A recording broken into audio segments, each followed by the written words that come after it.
Hello bachcho, let's see this question. At constant pressure, the presence of inert gases, option A reduces the dissociation of PCl5, option B increases the dissociation of PCl5, option C does not affect the degree of dissociation of PCl5, और option D steps up the formation of PCl5.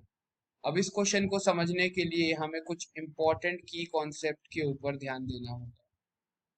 जो हमारा की concept यहाँ पे involve है that is the Lee Chatelier principal.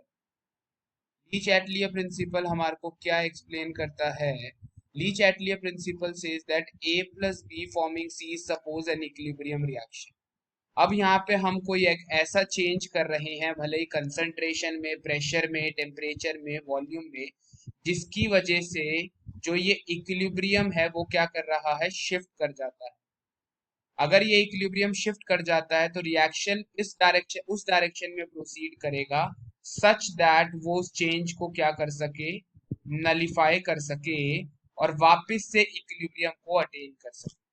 अब यहाँ पे हमारा जो रिएक्शन कंसीडर किया गया है वो है PCl5 dissociating to form PCl3 plus chlorine, और यहाँ पे बोला है at constant pressure the presence of inert gas. तो अगर मैं हमारे कांस्टेंट प्रेशर के ऊपर, एट कांस्टेंट प्रेशर, अगर हम इनर्ट गैस ऐड करते हैं तो रिएक्शन हमेशा उस डायरेक्शन में मूव करता है जहां पे हमारे number of moles of gas क्या होते हैं, ज्यादा होते हैं।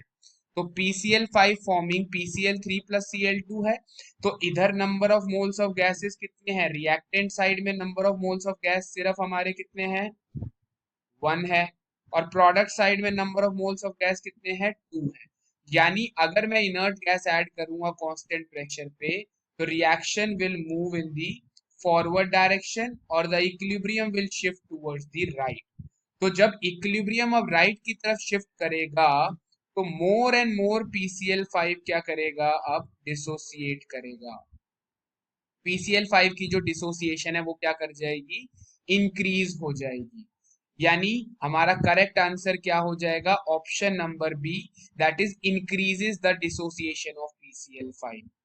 ठीक है, तो यानी हम, और दूसरी बात हम ये भी कह सकते हैं कि जो डिग्री ऑफ डिसोसिएशन है PCl5 का वो क्या कर जाएगा, इंक्रीज कर जाएगा।